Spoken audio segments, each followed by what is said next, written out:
बिस्मिल्लाहिर्रहमानिर्रहीम। आज की इस वीडियो लेक्चर में हम डिस्कस करने जा रहे हैं रियल एनालिसिस में काशी-सीकेंट थ्योरम। तो काशी-सीकेंट थ्योरम भी बहुत ही इम्पोर्टेंट है, जिस तरह हमारे पास काशी-पस थ्योरम इम्पोर्टेंट था। लास्ट लेक्चर में हमने काशी-पस थ्योरम को बहुत ही डिटेल में डिस्कस कर दी। आज हम जाएंगे काशी-सीकेंट थ्योरम। और सबसे पहले मैं आपको डिफिनीशन कराता हूँ, स्टेटमेंट बताता हूँ, इसके बाद मैं आपको बताऊँगा कि किस तरह होता है। अगर हमारे पास xn कोई भी सीक्वेंस है और xn पॉजिटिव सीक्वेंस है, ये बात याद रखना। अगर पॉजिटिव हो मीन 1 2 3 4 इस तरह होना चाहिए, माइनस नहीं होना चाहिए, -1 -2 इस तरह नहीं होना चाहिए। एंड आल्सो एपो limit xn + 1 divide by xn equal to l। अगर इन दोनों का जो हमारे पास जो डिवीजन बाम है, यानी xn + 1 एक लिमिट हमने एक और भी कर दिया। एंड l में भी पॉज फाइनाइट और इनफाइनाइट, देन अगर हमारे पास इन दोनों का जो हमारे पास डिवीजन पाम है, इससे कोई एल नंबर आ गया, यानी कोई नंबर आ गया। अगर एल फाइनाइट हो और इनफाइनाइट हो, कोई भी हो सकता है, यानी अगर इन्फिनिटी आ गया तो भी सही है, लेकिन माइनस इन्फिनिटी नहीं होना चाहिए। एक सीन क्या है, ये हमारे पास पॉजिटिव सीक्वेंस है।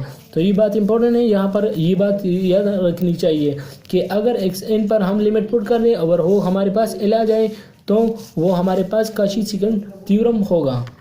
तो सिर्फ काशी-सीकेंट थ्योरम में ये बात है कि अगर हमारे पास कोई सीक्वेंस है वो प्रोडक्ट फॉर्म है और इसका जो सीक्वेंस है वो पॉजिटिव फॉर्म है, तो वहाँ पर अगर हम वो एक नंबर को एक ऐड कर दें और इसी को जो इस सीक्वेंस है वो इस पर डिवाइड कर दें, तो अगर वो एल आ गया या इन्फिनिटी आ गया, तो उसको हम कहेंगे कि काशी-सीकेंट थ्योरम है। मैं यहाँ पर आपको एग्जांपल कराता हूँ। xn हमारे पास दिया गया है, यहाँ पर एक n power n divide by n pictorial power 1/n। इस तरह इसको मैं ऐसा भी लिख सकता हूँ, n को अगर हम खत्म कर दें तो यहाँ पर सिर्फ 1/n नीचे रह जाएगा, समझ गए। इसको इस तरह भी लिख सकते हैं, दोनों सेम है, सही इसलिए इक्वल लिख दिया है। अगर हम xn ले ले तो इसका xn क्या होगा, ये होगा। अगर xn + 1 ले ले तो यहाँ पर n + 1 ऐड हो जाएगा, यहाँ पर भी n + 1 ऐड हो जाएगा।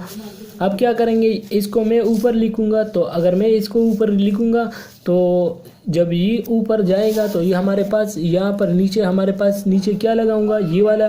तो n divide by n pictorial लगाएंगे।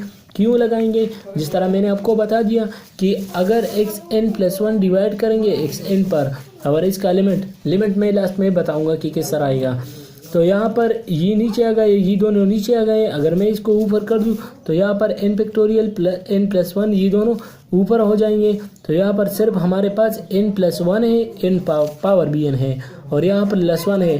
तो n + 1 पावर n को अगर मैं यहाँ पर अलग कर दूँ, इस तरह n + 1 पावर 1 को अलग कर दूँ तो सही होगा ना। तो और n पिक्टोरियल को मैं ऊपर कर दूँ तो n पिक्टोरियल ऊपर गया। अब यहाँ नीचे क्या रह गया, n पावर n रह गया, और इसको मैं अगर यहाँ ले जाऊँ तो इस तरह हो सकता है। कैसे हो सकता है, आपने वहाँ पर पढ़ लिया होगा, 5/3 तकसीमी 1/2 होता है। अगर हम इसको मल्टीप्लाई पाम में मल्टीप्लाई कर दें तो किस पाम में करेंगे, मल्टीप्लाई 2 हो जाएगा। अब 2/1 हो गया ना, तो इस तरह मैंने इसको मल्टीप्लिकेशन पाम में कर दिया। जब मल्टीप्लिकेशन पाम में हो गया तो n + 1 पावर n है, इसको मैं किस तरह पाम में लिख सकता हूँ। अगर इसको मैं n पर डिवाइड कर दूँ तो किस पाम में होगा, n पर डिवाइड कर दो। तो n पर जब डिवाइड करेंगे तो n + 1/n हो जाएगा। नहीं समझे, यहाँ n + 1 है और नीचे क्या है, n है। तो यहाँ पर ये दोनों है ना, तो ये दोनों को मैं अगर एक ब्रैकेट में लगाऊँ और इस n को ख़त्म कर दूँ, ऊपर कर दूँ, तो यहाँ पर हो जाएगा, समझ गए। इस तरह ये हमारे पास ये सीक्वेंस है, n + 1 डिवाइड बाई n है। तो इसको मैं ऐसे लिख सकता हूँ, एक n कैंसिल कर दूँ तो 1 रह जाएगा, +1 इसका n, ये इसका भी है, इसका भी है। तो इसके साथ मैं लिखता हूँ और इसके साथ मैं नहीं लिखता, इसलिए मैंने ये लिख दिया। अब ऊपर n भी है और यहाँ पर क्या रह गया, n + 1 और n पिक्टोरियल। और n + 1 × n पिक्टोरियल किसके बराबर होता है, ये आपने पढ़ा होगा कि n पिक्टोरियल के बराबर होता है, तो ये मैंने लिख दिया। अब नीचे क्या रह गया, n + 1 पिक्टोरियल। अब मैं इसको ऐसे लिख सकता हूँ कि हमारे पास अगर यहाँ पर मैं n पिक्टोरियल और n पिक्टोरियल यहाँ पर n+1 पिक्टोरियल ले जाएगा तो n+1 और n+1 ख़त्म हो जाएगा, तो क्या रह गया, n रह गया, n के साथ मल्टीप्लाई कर दो तो 1 + 1/n रह गया और होल पावर n रह गया इक्वल टू e होता है। ये आपने पढ़ा होगा, ये किस तरह e के बराबर होता है मैं आपको बताता हूँ, ये मैं आपको आगे बताऊँगा। तो यहाँ पर मैं आपको आगे बताऊँगा कि किस तरह होता है। यहाँ पर मैं आपको बताता हूँ कि यहाँ पर सबसे पहले काशी-सीकेंट थ्योरम के हम किस तरह हम अंडरस्टूड करेंगे कि हमारे पास ये इस तरह सीक्वेंस होता है, काशी-सीकेंट सीक्वेंस होता है। तो यहाँ पर अगर गिवन सीक्वेंस हमारे पास मल्टीप्लिकेशन फॉर्म में हो तो ये अंडरस्टूड है कि कौन सा सीक्वेंस होगा, सेकंड थ्योरम होगा। अगर ये प्लस फॉर्म में हो यानी इस फॉर्म में अगर कोई सीक्वेंस हो 1 + 1/2 + 1/3 तो हमने ये पढ़ा था कि ये कौन सा सीक्वेंस होता है, काशी सीक्वेंस होता है और वो काशी फर्स्ट सीक्वेंस होता है। अगर इस फॉर्म में हो जाए 1/2 यानी मल्टीप्लिकेशन फॉर्म में होगा ये 1/3, इस तरह 1/4, अगर इस तरह सीक्वेंस हो जाए तो ये याद रखना कि ये अंडरस्टूड होगा कि ये सेकंड सीक्वेंस है।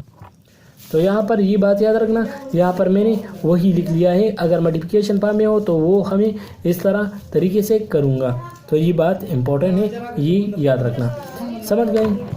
अगर आपके पेपर में कोई ऐसा सीक्वेंस आ गया कि वहाँ पर हमारे पास सिर्फ लास्ट टर्म दिया गया है और पहला term, second term, third term दिया गया है, तो अगर आप इसका लास्ट सीक्वेंस मालूम करते हो तो किस तरह मालूम करेंगे। सबसे पहले हम सबसे पहले लिखेंगे लास्ट टर्म और इस पर लिमिट अप्लाई करेंगे तो इसका क्या होगा, ये होगा। तो मैंने xn सबसे पहले चूज़ कर दिया। अब यहाँ पर लिमिट अप्लाई कर दो तो यहाँ पर n पर अगर डिवाइड कर दे तो n कैंसिल हो जाएगा, क्या रह जाएगा 1/n, तो 1 + 1/n divide by n cancel हो जाएगा तो क्या हो जाएगा 1 आ जाएगा। इसलिए इस सीक्वेंस का हमारे पास जो टर्म था यानी इस सीक्वेंस का लास्ट टर्म क्या हो गया, 1 हो गया। अब यहाँ पर मैं आपको बताता हूँ कि ये किस तरह 1 के बराबर होता है, जिस तरह मैंने प्रूव कर दिया। यहाँ पर हमारे पास दूसरा थ्योरम दिया गया है 2/1, 3/2, इस तरह होल स्क्वायर दिया गया है। अगर इस सीक्वेंस का टर्म मालूम करते हैं कि ये कन्वर्जेंस है या नहीं है तो किस तरह मालूम करेंगे। तो इसका कन्वर्जन हम सबसे पहले लास्ट टर्म लेंगे, पहले लास्ट टर्म ले लिया। अब क्या करेंगे, तो लास्ट टर्म जब ले लिया तो इसको xn नाम दे दिया। अब इस पर लिमिट अप्लाई करेंगे तो सबसे पहले मैं इसको इसी फॉर्म में लिख सकता हूँ ऊपर से, जिस तरह मैंने ऊपर n/n में कर दिया तो इसी से मैंने ये लिख दिया। अब क्या करेंगे, तो यहाँ पर लिमिट अप्लाई कर दो, जिस तरह ये सीक्वेंस मैंने वहाँ से ले लिया। और ये हमेशा अगर n यहाँ पर 1/n हो और ऊपर n हो तो ये बात याद रखना कि ये हमेशा e के बराबर होता है। और ये बात याद रखना कि ये हमारे पास अगर दो सीक्वेंस हो, f(x) हो, g(x) हो, तो अगर ये इसी फॉर्म में हो तो अगर इन दोनों का मल्टीप्लिकेशन कर दें तो वो हमारे पास e के बराबर होगा। ये बात याद रखना कि अगर हमारे पास कोई सीक्वेंस 1 + f(x) हो और g(x) हो, ऊपर फॉर्म में हो, तो अगर इसी फॉर्म में हो तो ये बात याद रखना कि वो हमारे पास इन दोनों के मल्टीप्लिकेशन के बराबर होगा। यानी नीचे वाले से इसी से हमारे पास क्या आता हो, 0 से 0 आता हो और ऊपर वाले से इन्फिनिटी आता हो। यानी यहाँ पर देख ले, इन्फिनिटी अप्लाई कर दो, 1/∞ किसके बराबर होता है, 0 के। अब यहाँ पर होल अगर हम कर दे तो वो क्या होगा, इन्फिनिटी अप्लाई करेंगे तो क्या होगा, तो अगर इस फॉर्म में होगा तो ये डायरेक्टली किसके बराबर होता है, ई के। अब यहाँ पर मैं एक और सीक्वेंस लेता हूँ, एक क्यों दिया गया है n+1 × n+2 n+3 इस तरह जाएगा n+n तक, और इसका लास्ट डिवीजन फॉर्म में है n⁻n है। और इसको अगर हम मालूम करते हैं काशी-सीकेंट थ्योरम से तो किस तरह मालूम करेंगे।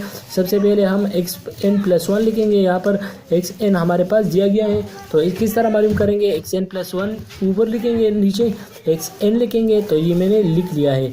अब क्या करेंगे, तो यहाँ पर n+2 से कैंसिल हो गया, n+3 से, n+4 से, तो ये सारे टर्म कैंसिल हो जाएंगे, लेकिन लास्ट टर्म 2n है। यहाँ पर लास्ट टर्म 2n है, n+1 से क्या आता है 2n आता है, तो ये कैंसिल हो गए, लेकिन ये टर्म रह गया, इस तरह ये टर्म रह गया, तो ये टर्म रह गए।